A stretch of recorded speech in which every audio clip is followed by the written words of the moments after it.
Good morning. Welcome to Secure the Village, our financial services cybersecurity roundtable. We're going to be talking about cybersecurity policies and for financial institutions today with our guest, Don Yankeelov. So welcome, everybody. This is Secure the Village. This group, one of several that we have, meets the third Friday of every month this time. And it's all about, it's kind of combining two things together. First of all, it's practical, real world cybersecurity.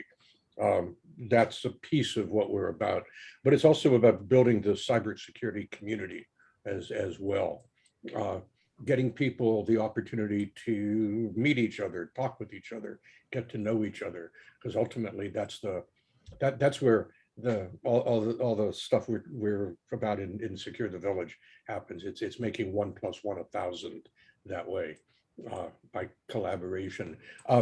So our program director, normally John Coleman's here. He's got an engagement this morning that keeps him from being here, and Josh Peplow, who you'll meet in a minute with American Business Bank. But the two of them basically run this group, and we can all be grateful to them for that.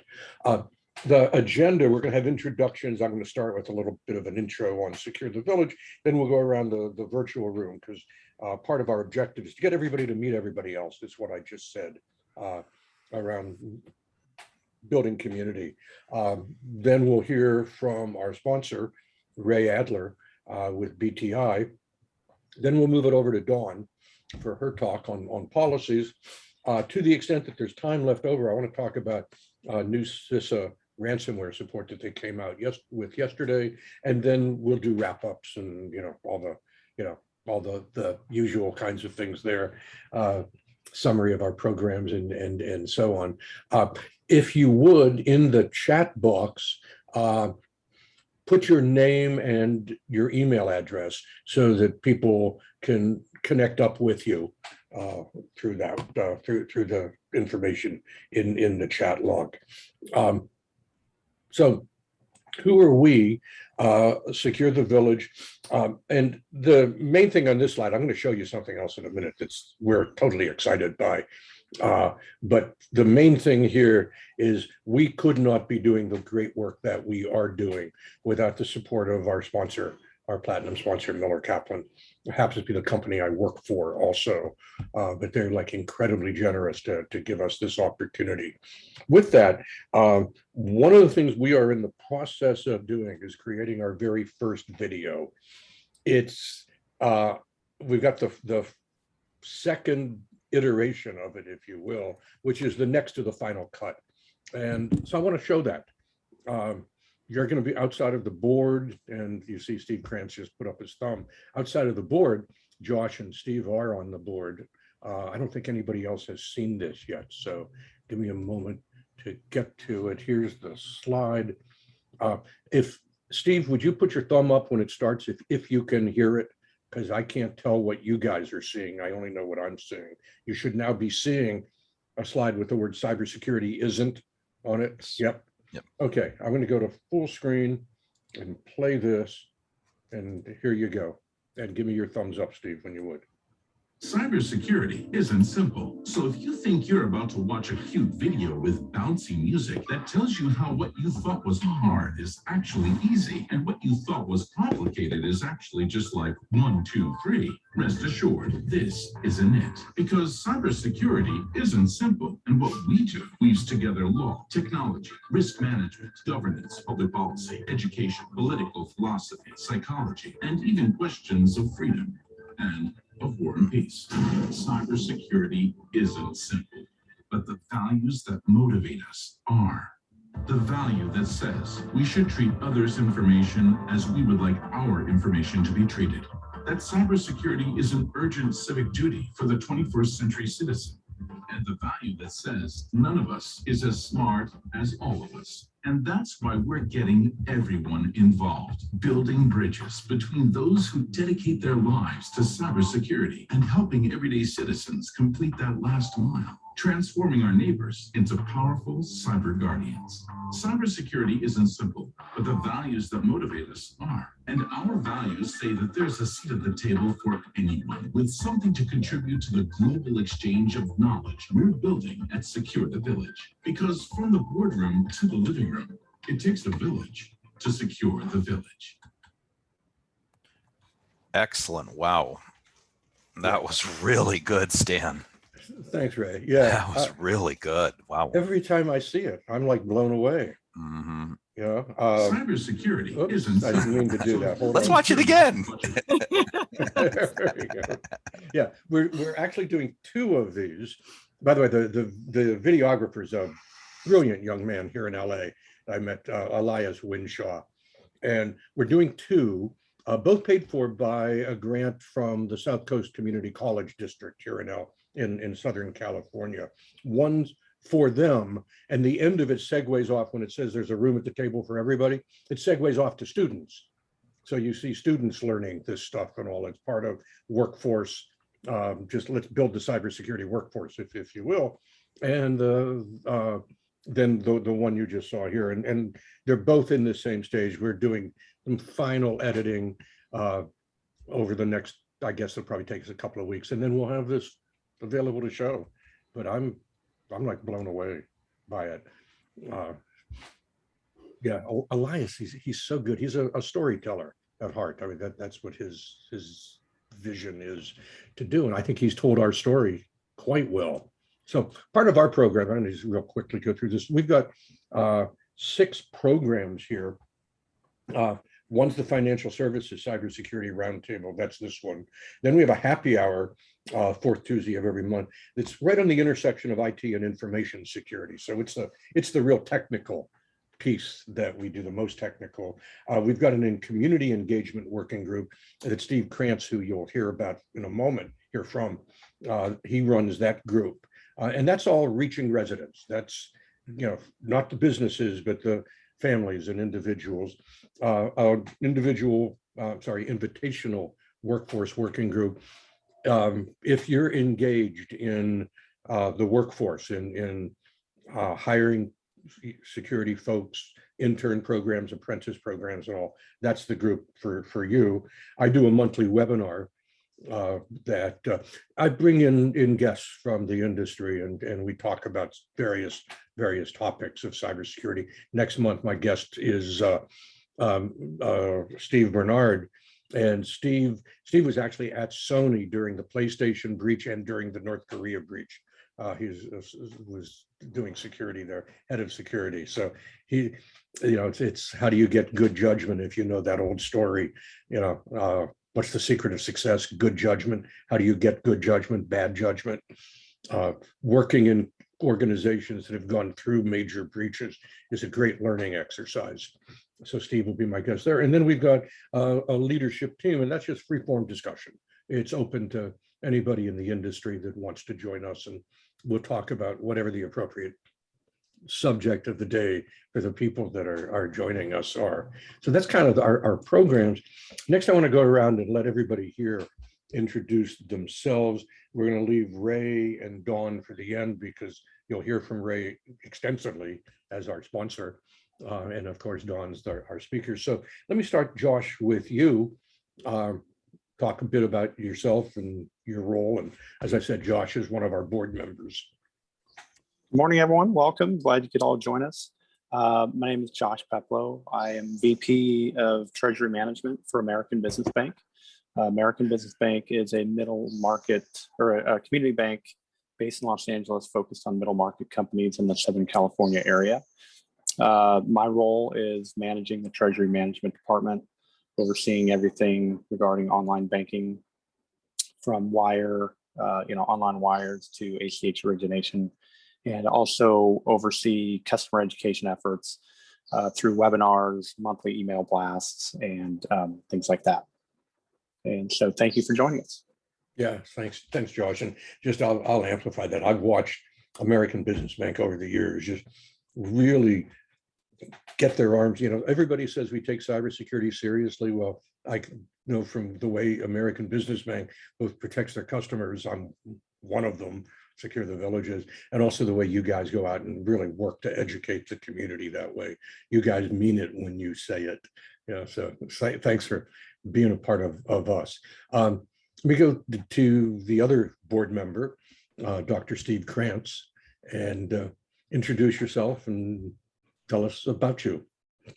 Thank you, Stan. I retired from IBM 14 years ago. I was in charge of their internal IT worldwide and learned a lot from that. My second career after retirement was as a gay rights activist. My goal, and it's continuing, is to make the world a safer place for my son and other LGBTQ people. And my third career was initially to write a book called Cyber Guardian, which intends to inform the community and residents on protecting themselves. And along the way, I met Stan, and I'm proud to be on the board of Secure the Village. But I wanted to share one quick personal note before I turn it over. Is this morning I just saw my ophthalmologist. I have received my second Vivity lens, which I've had two eye surgeries in the last month, replacing the cataract and my lens, removing the cataract in both eyes and replacing the lenses. And I see better than I have ever seen in my life. It's like we're all walking around with dirty windows and we don't know it. So I wanted to do a commercial for the Vivity lens. And if I don't know who other than Stan is as old as I am or in that same ballpark, but wow. Thank you for the time for the commercial. What I'm hearing, besides the fact that you just said I'm old, but I'll ignore that, is that as everybody else gets old, this is something, one of the few things one can look forward to as one gets old is better eyesight. All the rest of the body goes away. But thanks, Steve. Glad you're here. Michael Lipton, say a few words about you. You're just one of our just exactly what we're about with Secure the Village. Just let's jump in and bring your passion, your energy to it. You're at so many of our events. I'm so grateful to have you here.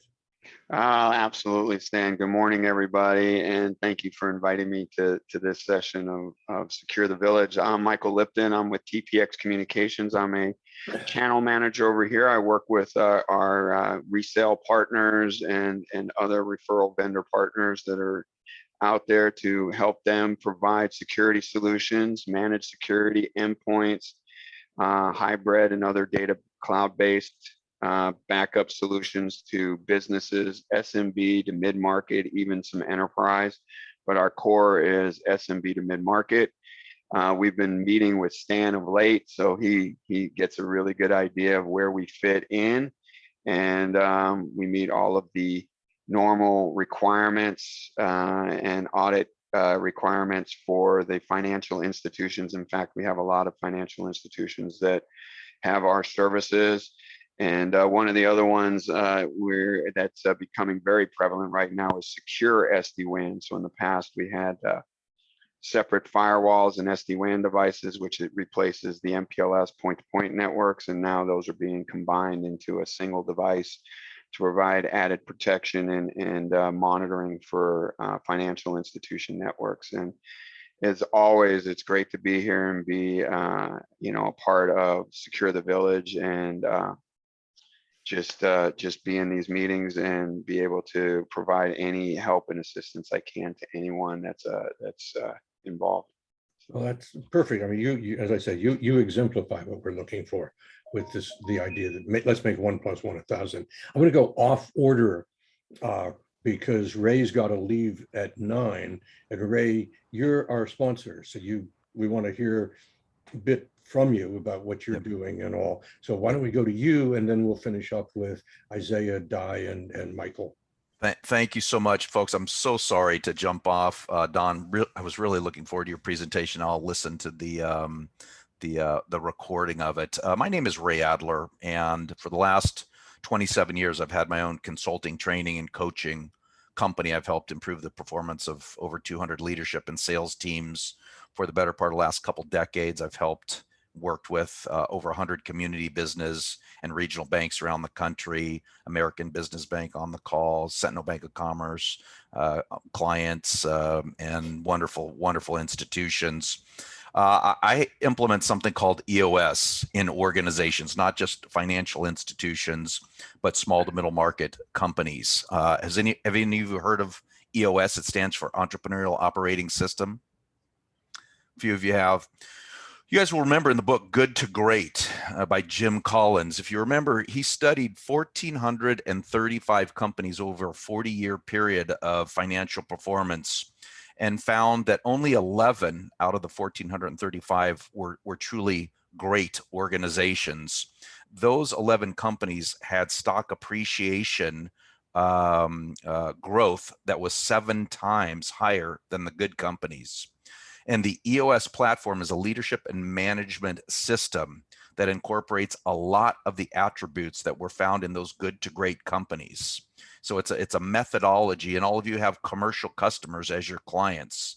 Those are the types of clients that get great benefit from implementing EOS in their organizations. It's a simple, practical set of tools that help to minimize or alleviate completely the various issues that exist within an organization: people issues, process issues, decision-making issues, strategy issues. And I'd love to spend a few minutes one-on-one with anybody who was interested in learning a little bit more about it. Stan and I have been friends for probably 10, 12 years.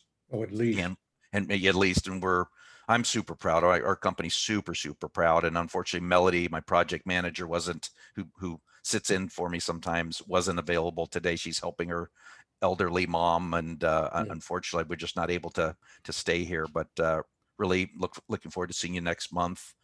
Thank you for your time, Stan. Thank you for your great work, and I look forward to hearing the recording. So have a great rest of your day and weekend, folks. Thank you. Super. Thanks, Ray. I mean, we're truly grateful that you sponsor this group. And as you said, as Ray said, we've known each other for like forever. Anything, this long, you build roots, and it's beautiful watching these roots come out and manifesting over the years, as Ray with your EOS and us with our objective of growing the village beyond just LA, growing it nationally and excuse me, even internationally. So we're absolutely grateful for your friendship and your sponsorship as well. Thank you. It's a joy. And again, please, my apologies for jumping off. Certainly. Take care, guys. Video. You'll get to see what Dawn's talking about. All right. Back. Have a nice weekend. Thank you. Yeah. Oh, thanks. Back to the shorter intro. The sponsor gets 5 minutes. Everybody else, we get, take, 30 seconds, a minute, something like that to describe who we are. Let's see, Isaiah, this is your second meeting, and you come to us through Ray.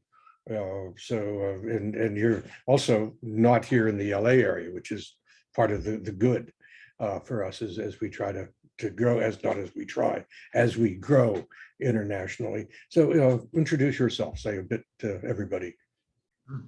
Thank you for having me. My name is Isaiah Ortega. I'm the Chief Information Officer for Sentinel Bank here in Taos, New Mexico. We're a rural area, and we're a community bank focused primarily on commercial banking, but we do have a fair share of our retail customers out here that we take care of. And we rely as a community bank heavily on our vendors. So in my role as a executive vice president here, I support the needs of our community and of our bank, through vendor management and a number of other technical aspects of my job include networking. That's somewhat of my background. And so starting with this Secure the Village last month, it was very beneficial for me, and thank you for having this forum. I think it was just another area for me to learn and have an additional resource. So thank you. Cool. Well, as I said, so glad you're here. Thanks for coming. Let's see, I'm going to go over to you, Michael. You and I are relatively new. We just met each other a few weeks ago. Glad to see you here. You've got a couple of great papers on incident response that are now in the Secure the Village library, so everybody should know about that. And please introduce yourself as well. Say a few words. Thanks, Stan. And hello, everyone. My name is Michael Poolde, and I run a small IT risk consulting firm called Poolde Resiliency Partners here in Los Angeles. And as Stan said, we just recently met each other. We have a mutual acquaintance named Bob Braun, who's an attorney in LA, who connected us, and I had never heard of Secure the Village, but it sounds like a great opportunity and great work that y'all are doing. I've been in this space for probably 35 years, most of it in the IT disaster recovery, business continuity, resiliency space. I did spend 10 years at a place called Barnett Banks in Florida, which at the time was Florida's banks. We had a branch or ATM within 5 minutes of 95% of the population of the state of Florida. So we totally covered it. And then after that, I spent 23 years at IBM in the services division as well as in the storage division. So I built storage products, very heavy in replication. And then I also started IBM's managed security service. When Steve was there, I ran the computer security incident response team. And I ran the antivirus program back then as well. So, but since then, as everyone knows, it's more than just cybersecurity to secure the environment. It takes a lot of IT disaster recovery and business continuity and governance and business resiliency. And so my swan song when I left IBM was I ran their business continuity and resiliency program until last year. So a lot of experience across the board. And I've written 3 books, and I'm happy to say my latest book, Himalaya Memories, is covers my adventures in Nepal and Bhutan. So that just came out. So I'm happy about that. So anyway, Stan, thank you very much for having me here. Michael, thank you. That's another part of you I did not know, that piece as well. So good. So glad you're here. And saved you last, Di, in part because you're not on video. But Di's one of those long-term supporters of Secure the Village. You and I have known each other, I don't know, 20 years or so, somewhere like that. And Di, say a few words. Or not. You may not be able to do this. So we'll come back to you, Di, but Di's a recruiter, DKKD, a lot of technology and also some of the other areas as well. Just a fabulous win-win-win-win kind of person. So I'll say that about Di. Before we move on, Di just texted she's not able to talk. Yeah. So we got that. If you would, in the chat box, again, if you haven't already, put your contact information so everybody has it. And with that, well, the next slide is you are now is when you were supposed to hear from Ray. We just changed the order. So we're moving right along. Dawn, thank you so much again for taking time out of your day to come speak to us. I know Dawn because we both serve on the Small Business Advisory Board of the Cyber Readiness Institute. This is how Dawn and I got to meet each other. Dawn was very kind to invite me to be a speaker at the Technology Association of Louisville, Kentucky talk. That's the second bullet. You had your annual conference recently, and I gave a talk, something about how to get cybersecurity without breaking the bank, and that's available on the Secure the Village website as well. So without further ado, Dawn, let me turn it. I'm going to stop sharing my screen. You can start sharing yours, and let's go. All right. Let's see here.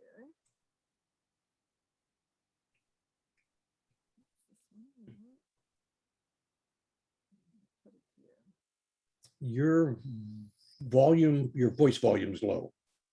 Okay, no, I was just there you go. whispering there.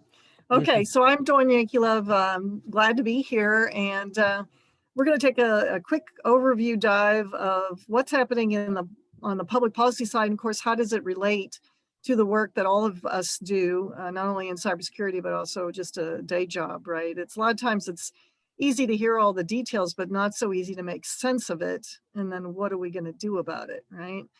And so the beautiful thing about when you get into public policy, which I've been able to do through TECNA, the Tech Councils of North America, and CompTIA, they have a partnership. And so then every year they usually have a live fly-in where you can, literally walk up and speak to some of the senators and the key people that are in Washington that are tied to tech public policy. When you get to that level, then you begin to see how much influence you really can have.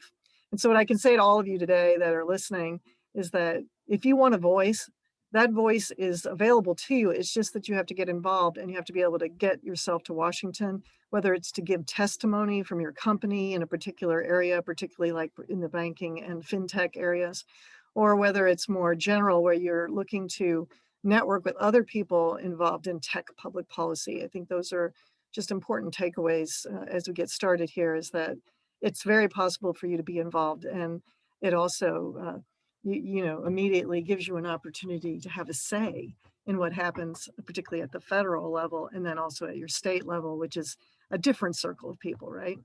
So I've spent most of my career in the tech areas as it relates to communications and working with very large companies, but also about 50% of my work is with startups in the tech spaces.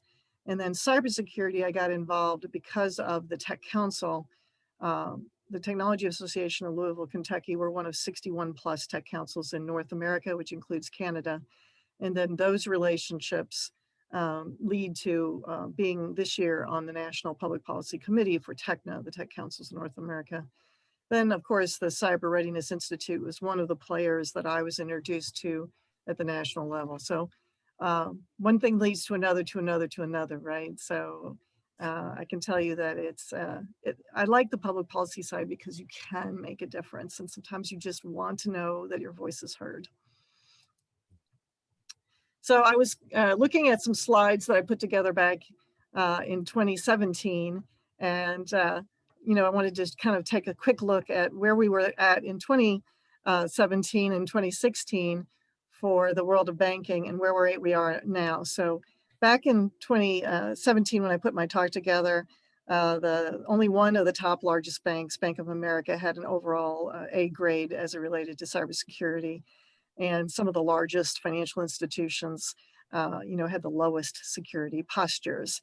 And so that was not that many years ago, right?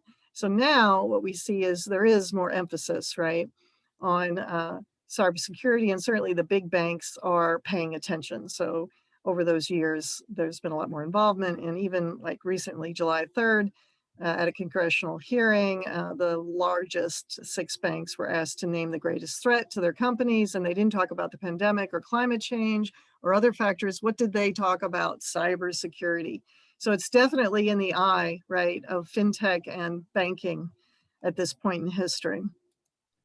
And so, what's happening, of course, is the amounts of money that even the small community banks as well as large banks spend is going way up. Right now, they've got 3,000 employees at Chase Bank working on something related to cybersecurity. That's $600 million. That's amazing. Of course, then you still have big hacks with the big players. Morgan Stanley on July 8th, just announced that they had faced a data breach back in January, and that not only did the attackers steal data, but they also obtained de-encryption keys. And even though the files were encrypted, so this was through a vendor attack. And, so what we're seeing is that third-party management is becoming much more important and, highlighted by recent incidents, right? So what I want to suggest is that everyone on the call, if you haven't read the US Cyberspace Solarium Commission report that came out in 2020, it's about 100 pages, but it's really a good read. It's well written. And you can find it at solarium.gov and download it and peruse it and mark it up for your own purposes. It gives you an excellent overview of where the United States is as it relates to cybersecurity in our various categories, particularly critical infrastructure. It talks about, current legislation and then some of the historical pieces of the puzzle where our military is headed and so on. So what they do on their website, solarium.gov, is roughly every 20 days or so, they put up another, thought piece related to something that's current in cybersecurity. And so, of course, what's really interesting is July 12th, just a few days ago, there was an article on how the Biden-Putin conversations should be talking about the financial sector, and particularly this whole idea of financial data integrity, and that the financial sector is the most important critical infrastructure sector piece. And so the woman who wrote the article, Erica, made a case as to why those conversations should focus on the financial sector. And she did a good job overall. I just thought maybe she'd be another resource to some of you if you have interest in that area. But you can see what's happening is that US financial sector issues are now so enmeshed in the global picture that even our president needs to be addressing it for the banking and fintech area, right? Mhm.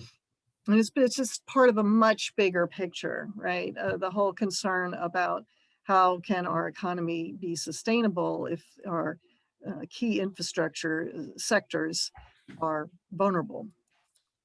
And so this also is a slide I put together back in 2017, and you know what? It's still true today. And so I thought it's worth looking at just more information sharing, right? We're seeing more and more states come together to share information in the cybersecurity space, more ISAC organizations, protections for personal information. Again, at the state level, we're seeing a lot of activity. California, of course, being the kingpin right now. More players on board at NIST, at NICE, which many of you know, the National Initiative for Cyber Education under NIST. And then, of course, the Federal Reserve Board, Office of the Controller, Financial Institutions Examination Council. All of these groups are still pushing for new rules, regs, suggestions, things that should be adopted under compliance. New York has always been a leader as it relates to financial cybersecurity. State governors are getting more involved, and then we see more adherence to federal guidelines, a big push to have more and more risk management. And of course, at the lowest level, right, training for staff, this whole experience of cyber awareness and how do you get your staff trained up has become really critical. And these are all the same influencers we've seen in the last 5 years, but they're becoming much more prominent. This pandemic made mobile banking a big focus, right? The cyber workforce gap, you can't get enough people to do the jobs you need done, life in the cloud, and Internet of Things, of course, coming up the pike as a big focus of cybersecurity. And in the banking world, the most recent study, the CISA study, showed that social engineering is still a big concern as it relates to the banking cyber threats. And that's because everyone who works for the bank, receives email, and they are easily, encouraged to click on a link because they're afraid they're going to miss something. They're in a hurry. We get so much email anymore. It's just like, oh, I got to do this. You don't even pay attention to who sent you the email and so on, right? And those sophistication levels are getting much higher in terms of impersonation. I mean, unless you're really, really critically looking at something, it may look very legitimate. So we're just seeing that this is a more and more concern, and that, internal targets that let attackers into the internal systems, right? So we talked about the third-party management becoming much more important. And because we have employees working at home, and family challenges come in there. And so the cyber criminals know you're not paying as much attention as you would if you were in an office where people were requiring you to get, very specific with them down the hall. So, it's nothing new, but it is interesting to put it in perspective.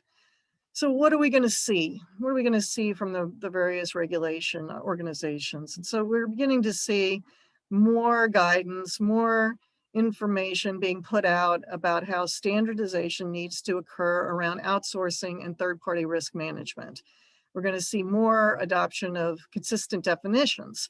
So at the very highest level right now in cybersecurity, what we hear is more around the subject of data care. This is a new term that Ron Gula and some of the other players that are very, very high level thinkers in the cyberspace are pushing out there, is to try and simplify some of that language so that even a bank teller or someone at the entry level in banking would begin to understand why is cybersecurity so important? Why is cyber awareness so important? And then of course, pooled audits, certificates, reports. So more documentation, more concerns around notifications, right? And particularly because of the rise of mobile apps, what you're seeing is that both hackers and the regulators are beginning to put a focus on financial data security compliance. And, how can they get around it if they're a hacker? And what should we do in terms of even development of software, development of mobile apps? There's going to be a lot more regulation of software developers in the banking and fintech areas, right? To reduce risk and exposure. And so even at the global level, of course, money laundering is a huge issue, and that ties right into the cybersecurity requirements. And so, of course, cryptocurrency, we're going to see a lot more because of cryptocurrency coming into play as to what kinds of regulations across country, exchange of money, how is all of that going to be influenced? We're going to see a lot more public policy and rules and regs in that category, right? And so this is just a notation on Canada, and what didn't have to be reported now does have to be reported, expanded rule sets. So, more complexity, right? More complexity in what you're having to do in the cyber area to be in compliance. And so, what are we seeing? To sum it up, the financial data security compliance is going to be more important in the mobile banking space to reduce costs, right, of the data breach themselves, right? Avoid regulatory fines, capacity to operate in multiple jurisdictions, so globally, and then maintaining customer trust and loyalty. And so that is one of the more important issues that's getting a lot of attention in the media, is this whole idea of what can we do to maintain the customer's loyalty and trust? Because if there is a hack and consumers do not believe a particular bank or a particular set of circumstances are stable, then they will make a run on the bank, right? And then we're going to have to worry about the destabilization of the financial and monetary underpinnings of our economy. And so, where before we were, maybe 5 years ago, much more concerned about what was happening, sort of more in the B2B space, business to business amongst the financial institutions and, even financial institutions and government and so on. Now we're much more concerned about when the consumer sees something on the news about a data breach, how are they going to react, and how will that potentially destabilize our entire economy at the US level, right? So those issues are becoming, I don't know if you've noticed it, but even in your, nightly news, you're beginning to hear things like that. Yeah. And so what you are seeing is, particularly, California, of course, stepped up with their California Consumer Privacy Act. And as of this January, there's even more data compliance required, particularly of the mobile banking developers doing business in California. We're going to see a lot more regulation of that software and mobile app development as it relates to the fintech and banking areas. And that will come through your public policies, your rules, and your regulations. Now it's starting at the state level. Eventually, some of that will eke into the federal level at a much greater, pace. But right now, we're seeing it starting off in some of the states. And so what you may well be familiar with the Cyber Incident Notification Act of 2021 and how it sort of expands its coverage and its concerns to entities that are operators in critical infrastructure. And so guess what? That includes the entire banking community as well as the fintech community. And so the definitions are not even drafted yet, but the applications of it are expected to hit the banking community pretty hard, right? And so here, you have the Senate Intelligence Chair, Marco Rubio, and Susan Collins are kind of leading the charge on this. CISA, is going to be the one to draft the definitions. It will include the operators and owners and non-governmental entities that provide incident response services.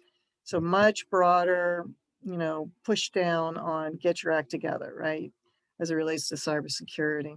this 36-hour data breach reporting rule is going to be a big deal. It would apply even to some events where data was not even was rendered temporarily unavailable. So that includes ransomware, which is one of our huge issues in the United States today, as well as the denial of service attacks. And it will be one of the most rigorous timeframes of any U.S. breach reporting scheme, right? So this is from the Banking Law Committee Journal. And so most of the citations I put in this talk, you can go back and read the entire text of some of these articles at your leisure if you want to dig deeper into this. Yeah. And so in the circle, as we say, financial sector, right? The terminology of what that means is not just the banking community or even the credit unions. It's now expanding into the whole software, fintech spaces, anywhere where the financial sector is touched. And so this was a rule issued January 12th this year, and the commentary period concluded in April. And so, you can see that fintech should confirm whether their existing banking organization client has designated them as a bank service provider. And so some of the language is all of a sudden going to get really specific about whether you're in or you're out as it relates to all of these rules and regs that are coming down at the federal level, as well as some of the states. And so then all the agreements have to be reviewed. And then the fintech organization will have to decide, does it want to designate itself as a bank service company? And so it's a lot more nitty gritty about notification procedures in the fintech space. So the American Bankers Association actually did comments, right, on this. And so what they were addressing here is that they think the proposal is overbroad and would create burdens and over-reporting. So what'll happen is then everything will be reported, and then there'll be lots of people will have to track on that, right? So both in the governmental level as well as at the commercial entity level. And so then, these non-disruptive events will now be lots of notifications, just a lot more bureaucracy, right? And so the American Bankers Association has indicated they're very cautious about, agreeing that we need all of this regulation, because when you go from self-regulation to government regulation, not only does the paperwork go up, but then all the employee counts have to go up, and all the backup programs and all the, internal policies and procedures have to be reviewed. It's just a lot of money, but it's also a lot of time and a lot of complexity to organize and create these structures that are going to review and oversee all of this. Okay, so more recently, June 30th, we have the Financial Crimes Enforcement Network, right? It issued the first government-wide priorities for anti-money laundering. And so again, we're back to the money laundering issues across the globe, right? And what kind of regulation we're going to see where you as a bank will maybe have to be much more active in the compliance areas, misuse of virtual assets, exploits, yes, some of this has gone back all the way to 2016 or even before that, but we're getting, a lot more rules and regulations that are coming down the pike quickly to the banking sector to take action, right? And then these of course, cyber crimes are being called out. Ransomware again, there it is, right? Phishing and other fraudulent schemes. So what about the states, right? So all 50 states now have security breach notification laws, and they require businesses and governments to notify consumers. And it also, you're beginning to see that existing laws, even in this short, first 6 months of 2021, we're seeing amendments to these existing security breach laws, particularly Georgia, North Dakota, Utah. They were so far in 2021, they've introduced new measures. And so to keep up with this, right, just to keep up with the public policy, and then how are you going to implement it inside your organization is, a growing issue, and particularly for the small banks, right? Not just the big players. The big players have the capital to be able to continue to invest, but the smaller the player, the more, you have to look at what's happening with these security breach notification laws. And so what are we seeing at the state level? What are some of these common trends and new legislation in 2021? So of course the timeframes for reporting a breach shrinking, right? Requires state or local government entities to report the data breach.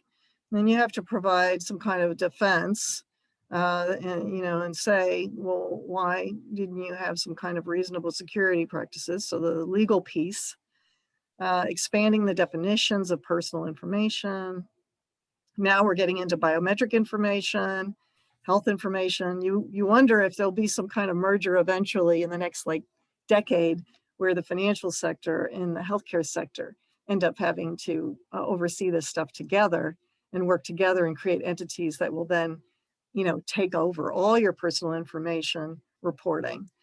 The biometric information, that's one to watch, because you're seeing a lot more regulation around it. But then, eventually that biometric information will be tied to your financial information. It's only a matter of time. It's just like, will it be a decade? Will it be 2 decades? Will it be less than that? I don't know, but certainly something to discuss, right? And then private sector entities to report breaches to their state attorney general, right? So now you got to know who you're supposed to report it to and what other state entities. And each state is going to be different. And so, it's just more complexity, right? More complexity. And so particularly if you want to get involved in public policy, you may want to begin that process at your state level and then, get active in whether or not these, approaches and rules at the state level are wise before they get implemented, or can they be reduced or simplified once they are implemented? Okay, so we've already seen that, cybersecurity safe harbor legislation is becoming more prominent at the state level. And so you have Utah, Connecticut recently enacting a breach litigation safe harbor. So this is trying to race to the game and say, well, if you've got some cybersecurity frameworks in place, whether it's the NIST framework or a different framework, then you'll get some benefits out of that. And you'll be able to legally argue that, you did everything in your power, but you still got hacked, right? So, your written cybersecurity programs and your best practices now, if they're maintained and you have them in some kind of a legitimate framework, then you are in a much better posture, much better position. And we're going to see more activity around this at the federal level. But right now you can see the states are taking the steps to say, all right, we'll give you some protections if you've done some things right. So the breach of systems, security defined under the law, to mean an unauthorized acquisition of computerized data, maintained by a person that compromises the security. So definitions, again, becoming much more important at the state level. And of course, we haven't seen the end of vendor management conversations. This has been a hot year for hacks as it relates to vendor management. And so both the compliance and the certainty, the requirements that you're going to be asking of your vendors are going to go way up. Analysis and the need for security reports will be much higher. And then correct legal counsel, right, to review the vendor contracts before you sign them. We're getting to see, the financial sector having to take note that they are protecting customer assets as much as they're protecting the internal processes. And they want to minimize the legal exposure, of course. And so then virtual banking and this whole idea of everybody has a mobile app for banking is creating its own set of circumstances. And so this safe and secure piece of the puzzle will have to be written into stronger tech policies for all employees in the banking environment. So the handbooks will have to be updated. And then all these policies will have to not only incorporate what we have been doing, which is cyber protection, but also institutional protection for potential employee breaches. And so the employee now is a bigger piece of the puzzle as it relates to your cybersecurity policies, best practices, procedures. So as it relates to this particular area of vendor management for the financial sector, inventory of vendor agreements, your privacy policies, your employee tech policies, and your incident response plans. And so regulatory and insurance requirements now come into play again, and you have to determine your maximum protection. What are you going to go for? And as we know, the cyber insurance now, that whole area of insurance is getting really restricted. And so just because you have it doesn't mean that you protected yourself as an organization. And so, of course, this is going to take us to what are the resources for the financial sector that are out there. And so what we see is, there are assessment tools, right, that have been around for a number of years, but they've been updated. There are outsourcing informational tools for community banks. So some of the lower level banking structures are now getting, tool sets available to them. So then in the cyber security awareness video series for the banking industry, particularly, you can see that there are now community bank cyber exercises that are being put into position. So what was only for the big banks back in 2017 is now being pushed down to the community banking level. And the resources are there. I would, question whether most community bankers even know that those resources are available. And so there's a lot more need in the public policy side of things to get the communication piece handled, right? Like, okay, great. Now there are new regulations. Now there's new compliance requirements. Where is that being communicated to the community bank level, right? Where are we seeing the tool sets being promoted, to the smaller entities that really don't have the staff and they don't have the money to rise to the occasions, shall we say. And so, of course, some of these tool sets do go way, way back, right? This was just talks about how these these assessment tools were available and discussed in slide decks going back to 2015, but they've been updated for, current times. And, there's a lot of layers of these assessment tool guides, user guides, additional resources, mapping to the NIST framework, glossaries, all of these types of things have been continually updated. And so you can see that, the National Association of Corporate Directors has come out with their 2020 edition. The handbook was the first non-government resource, but it is continually being updated. So things that you may, have been using can still be used, or you just use the updated products, right?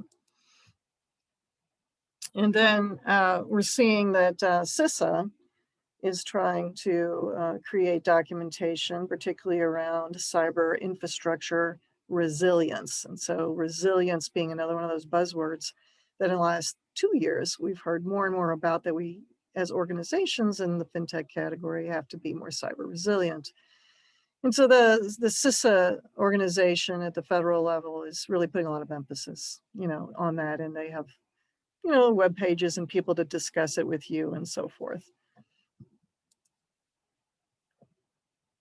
And so this is the piece that we talked about a little bit earlier, which is just because you're cyber resilient doesn't mean that the consumer level damage will not turn into an economic damage, right?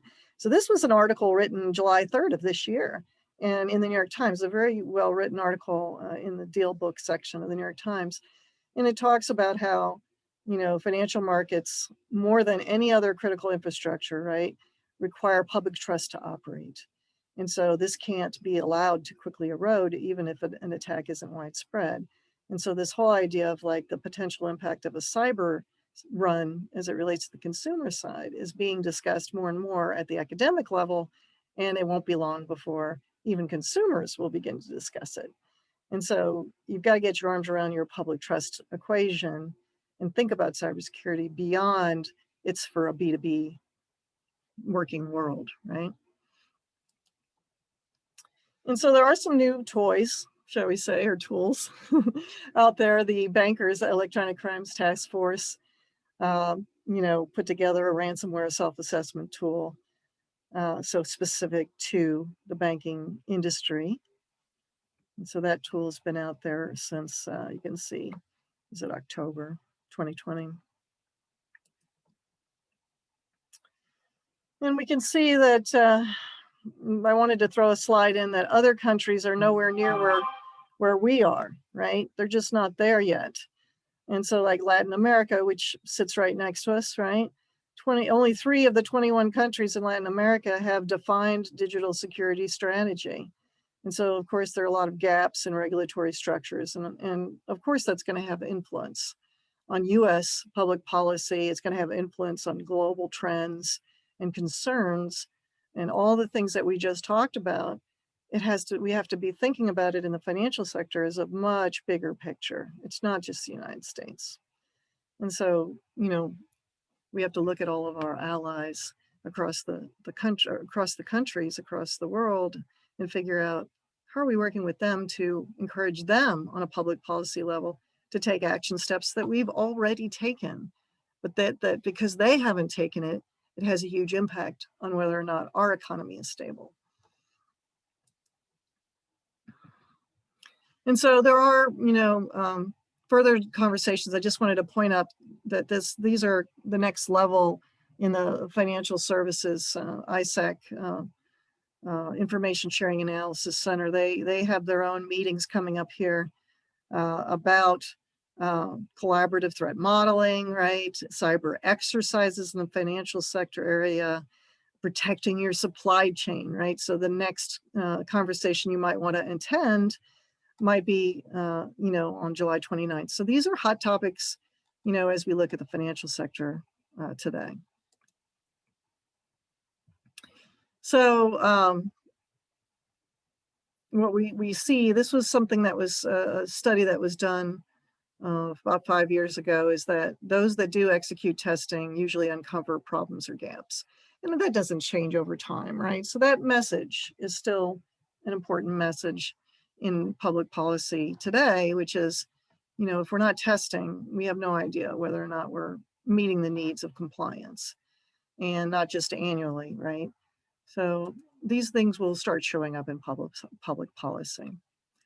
And so how do you get involved? Well, I mentioned CompTIA, right? CompTIA is one of the largest IT organizations in the United States today. They have their entire public policy division is based out of Washington. And they issue a number of reports in the tech public policy area that touch on cybersecurity. They're active with other organizations. If you want to see like the cyber gap data, that's at cyberseek.org. They work with Burning Glass and they combined reports on data. They will also, like, say for your own banking purposes, you would like to have a snapshot view of a particular state or even a particular city issue. Sometimes you can request that from their national report, they will do, sometimes on a fee basis, mostly on a fee basis, they will do a little report for you. So they can take data they already have and try to, bring it down to the level where it might be useful to you in your state or city, views. And then also your local tech councils, right? So there are 60 plus tech councils across the United States and Canada. And if you're active in your tech council, you have access to state level data. You can also be involved in state public policy committees that the tech council leads, to go visit with the governor's office, to go visit with your fusion centers, to go visit with your state departments of Homeland Security, that you can then, get involved by your participation in the tech council, as opposed to having to try and do it by yourself for a one-to-one meeting. To do it by yourself is very hard, and you have to show you're part of a bigger voice to really affect change. If you're not a part of a bigger voice, you can't affect change. You might be able to get some information, but that's not the same as influencing what the compliance issues are going to be in the future, right? And then giving commentary, right? So the people that did comment on that notification, act that's being promulgated, their voice was heard, it was documented, and it will be debated and discussed for at least another 6 to 12 months. So, as a bank or as a community bank even, or even in the fintech space, you can have commentary and submit it, and then it's there for posterity too. And so then you begin to have enough comment over a period of 5 or 6 years that have been published, against all these pieces of legislation. And then now you're an expert in public policy because your organization or your company has been commenting for a period of time. And so that's how you build expert status in order to influence public policy, right? And then, of course, if you participate in regional groups at your local fusion centers and also your cybersecurity centers of excellence at the university level, that's another way for a banking or financial sector entity to start having a voice in the region. Maybe it's the Midwest region, or maybe it's, the California West Coast region. And so those are places where you can be part of a greater whole, but you're not having to drive the conversation. Like in the state of Kentucky, for example, we do have a cyber work group basically run by the Fusion Center in the State Department of Homeland Security, and they put out the CISA alerts. So if you get on the mailing list, for the state cyber group run by the government, then you may be able to get all those alerts with some kind of perspective as it relates to the state, and perspective for you to implement immediately, because they're sending them out every day. And they send out these, take a CISA announcement, and then they, correlate it to what's going on in the state of Kentucky and send it out. So, and then attend fly-ins to Washington. Now, your chambers of commerce also have good fly-ins, but you pay a much higher level than you would pay if you joined your tech council to go to these things. I mean, basically, to go with your tech council, and many of them are, some are state tech councils, but some are city state councils. You're paying like maybe $300 or $400 to go for 2 days to see your congressman one day and make your voice heard, as well as, get updated on anything that's tech public policy related. You can run up to the podium after the, 4 congressmen have debated and discussed a topic, and you can have your say, and you can give your business card. And so, only 300 or 400 people show up for these types of things. I mean, this is the national Techna fly-in, you might get 300 people in a room. So it's a small circle that really cares about tech public policy. And so if you have a need to make a presentation or discuss something, you can, through your tech council, even get an appointment with a particular congressman. Like if you wanted to speak with Marco Rubio, you can help, your tech council can help you get that meeting during the fly-in. So you're actually getting, an opportunity to have some personal meetings while you're, involved in the bigger picture, right? And then of course, NIST cyber work groups, they're the state entities, all the different categories, like the US Cyberspace Solarium Commission has work groups. And and at first you might say, oh, why do I want to do that? I have to sit through a bunch of conference calls and this and that. It's like, because your voice is heard, right? And so let me turn that off. So the demand for cybersecurity experts is growing 12 times faster than the current US job market for other positions. So we're seeing that on cyberseek.org, you can see what your state is doing. So it's harder for you to hire these people if you say, well, I just want to go get an expert at a senior level experience and we'll put them on the staff. It's like, good luck with that. You're probably going to have to look at cyber registered IT apprenticeship, where you train someone on the job over a period of 12 to 18 months to make that additional, piece of the puzzle work, right? Now that's something I said in 2017, but it's still true today. And then this is new. So as of November, you may well be aware of this, the CRI Cybersecurity Profile. So this is to help banks enhance and simplify their risk. And so it does have a user guide. It has frequently asked questions. It talks about a roadmap. And then it also helps you map to the NIST framework and the standards of today.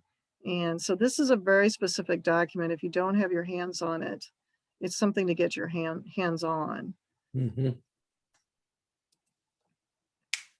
And so here's what this is, the financial services sector cybersecurity profile. So that's what we're talking about, right? It was developed by the Financial Services Sector Coordinating Council. So that includes the community banks and some global partners as well. And it does complement the NIST framework. It integrates other standards and reduces time spent on reconciling exam issues, right? So could be very useful. And I just wanted to put the page up so you see, you know, what it looks like. This is just the categories that NIST has. So, you know, breaking things down to be more simplistic when you're talking to others about cybersecurity inside your company can be very useful. And NIST and NICE both have done a good job of breaking down categories so that you can start talking about things in layman's terms. Of course, the bank teller level and awareness training, you're going to see a lot more legislation around. You're probably going to eventually be mandated to do awareness training for all your bank employees. And security breaches involve human error, right? So that's your biggest risk, is the people working for you. And so you may have heard of Mimcast, which was originally at Tata, and how they have engaging content to show in video format, you know, what you shouldn't be doing if you're an employee. And so it's just, again, bringing it down to the simplest level and training your lowest level employees is going to become much more important. Wow. And so I just wanted to stop there. And yes, we have questions. Wow. What a tour de force. Dawn, thank you. Wow. Yeah. I mean, there's certainly a lot to follow up on.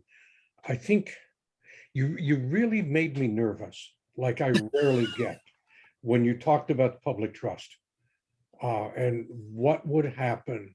I mean, you asked the question preliminary to this, you know, what would happen if people stop trusting the election system? And, you know, go back 5 years and you'd say, well, that's not going to happen. And here we are right now in the middle of it. And I think to myself, good gods, if our enemies could start a run on banks like I've read about happened in the 30s, holy crap.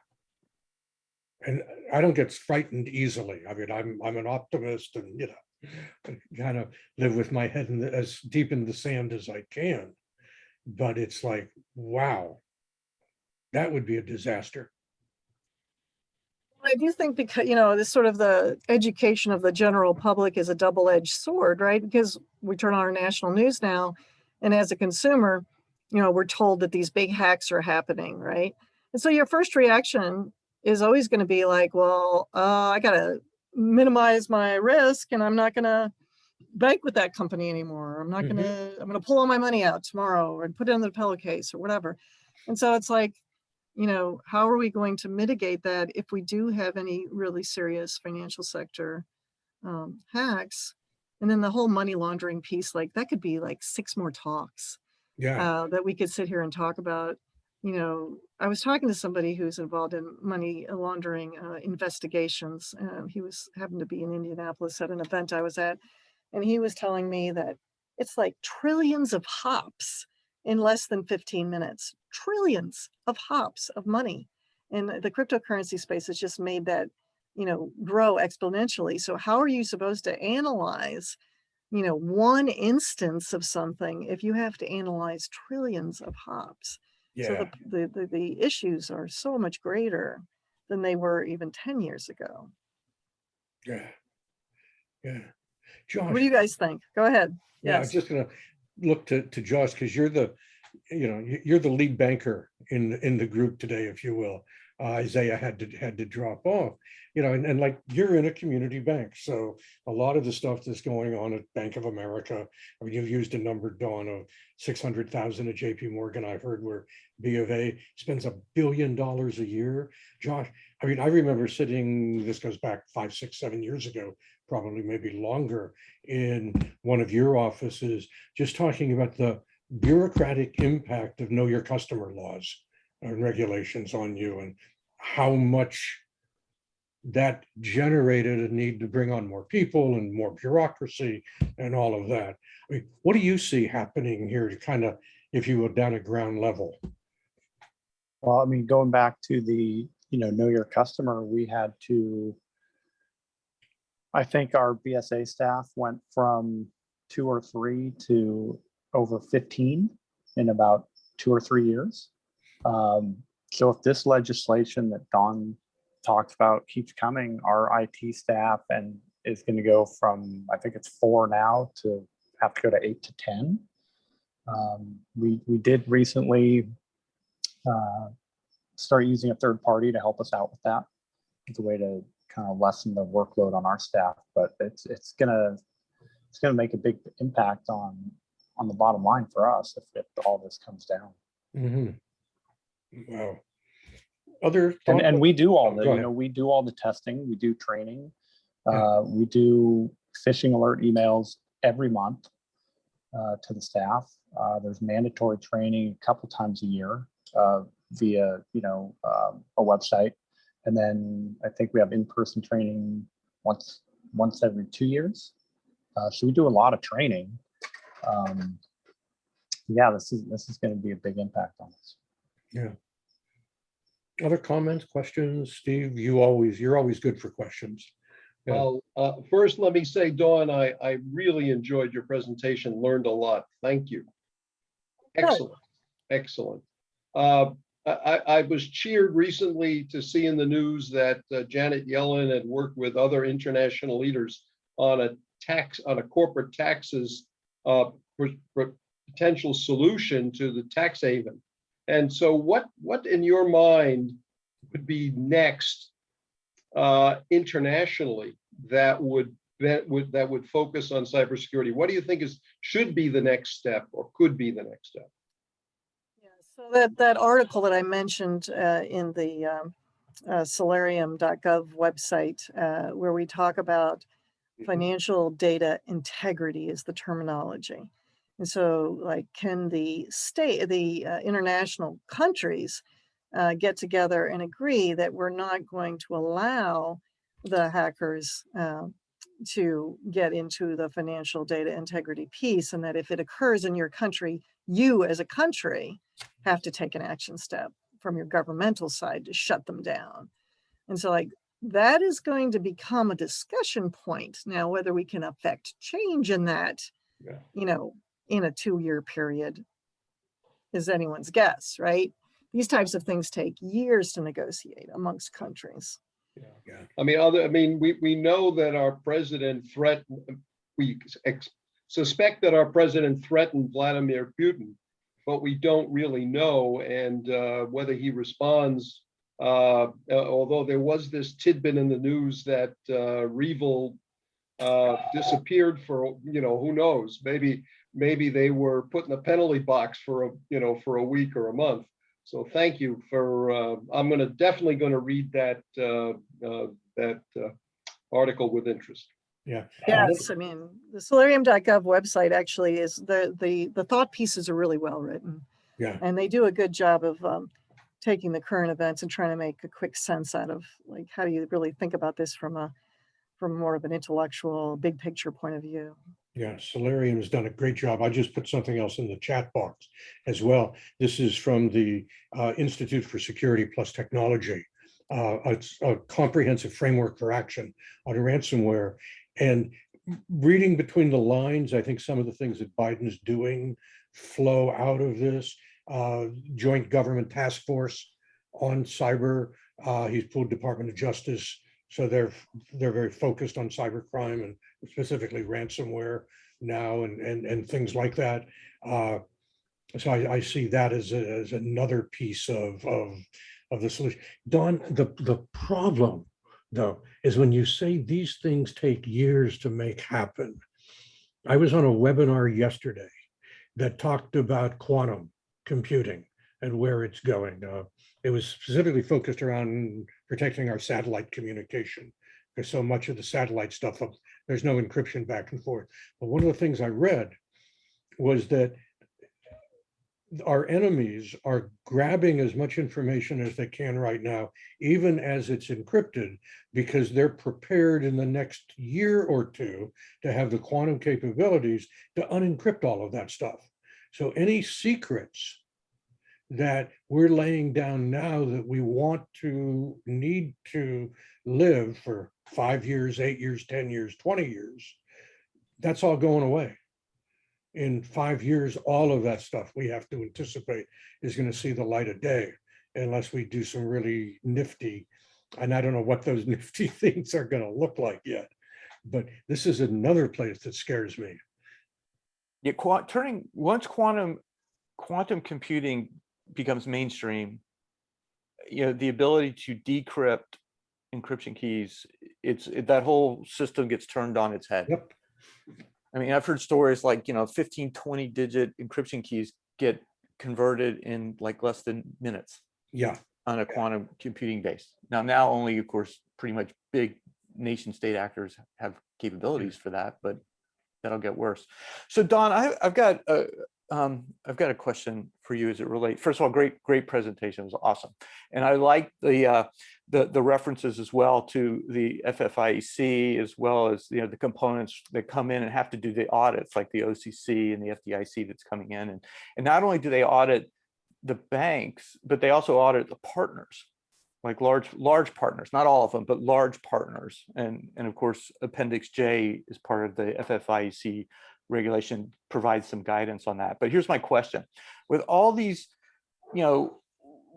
rules and regulations that are starting to come down from all these different sources, is it going to be up to the FFIEC to continue to audit and enforce that? Or is it going to be a lot more of self-audit and self-reporting? And one more comment on that is, there's been a lot of conversations in at least in my circles about, well, there needs to be like a publication, like, grade A, or great, this bank is grade A in terms of their security infrastructure and their business resiliency infrastructure. What's the thought from what you're hearing, and what do you see?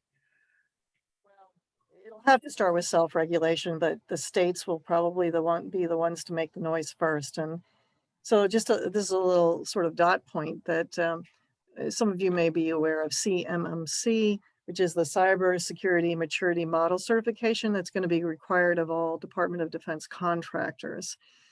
It will take them 7 years to be able to do all of the things they want to audit and review, and in order for the government itself to get its arms around what they've already promulgated for the DoD contractors, they're estimating it'll take 7 years for that to occur.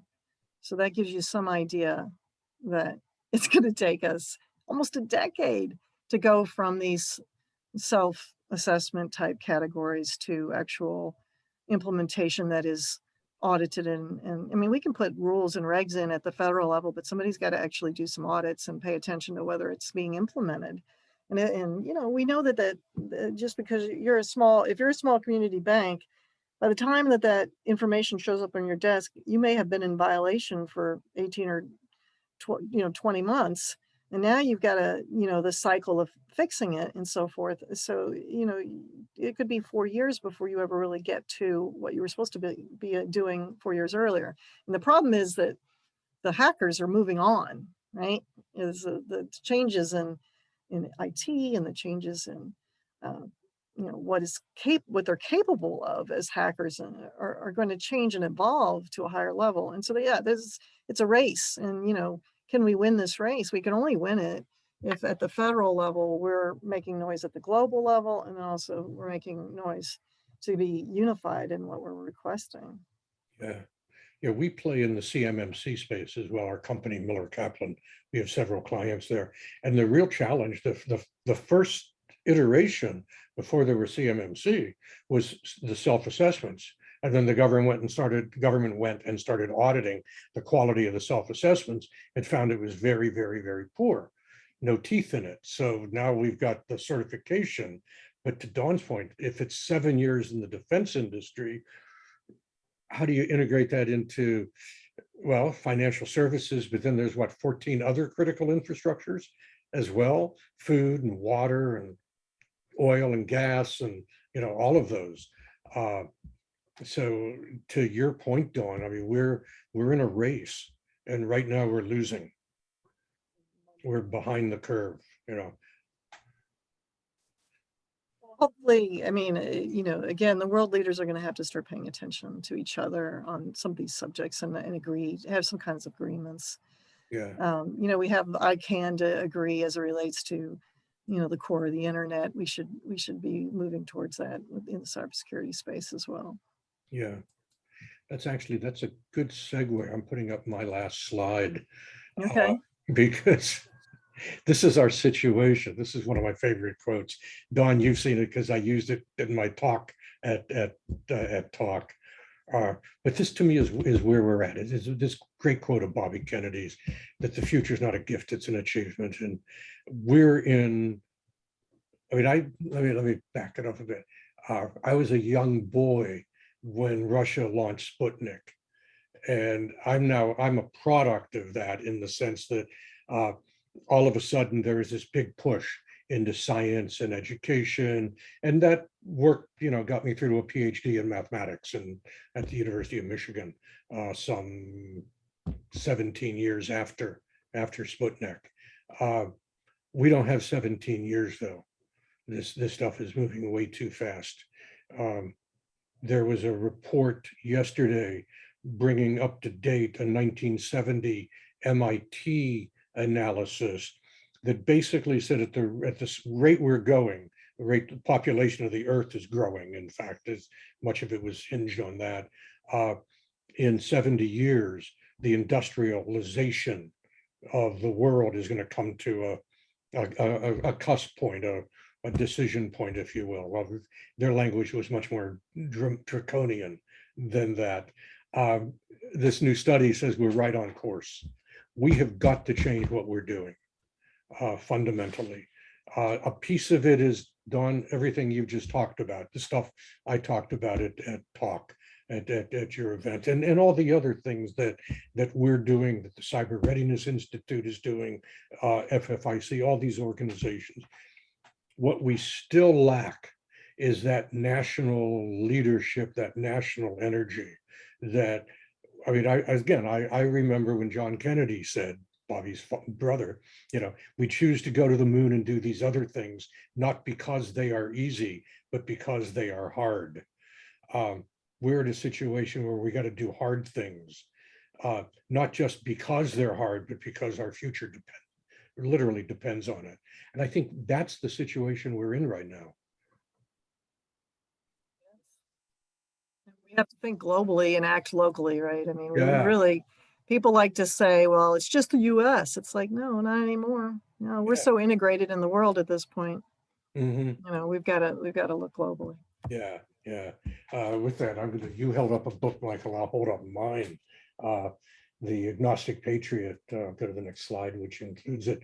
A Citizen Searches for the Soul of America. And I'll send a PDF of this to anybody who wants it, if you don't already have it. But the whole idea of the book, and it's a series of essays I started writing after 9/11, the Thanksgiving after 9/11. What was I thankful for?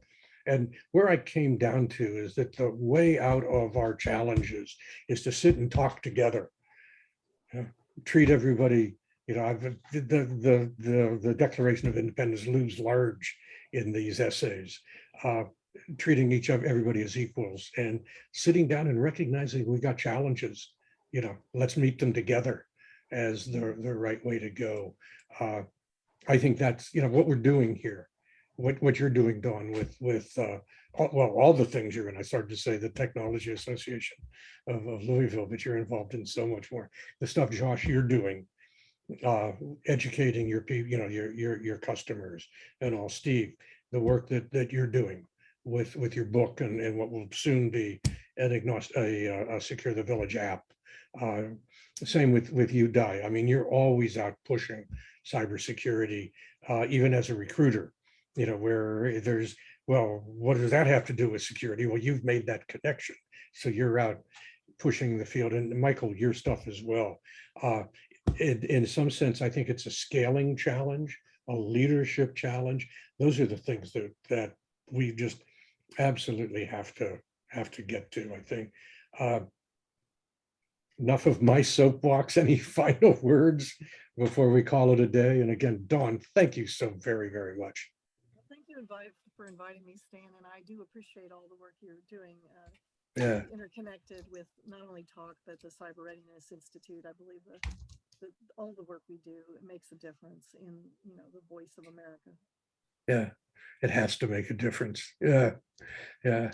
Cool. Final thoughts, anybody? Okay. Great discussion.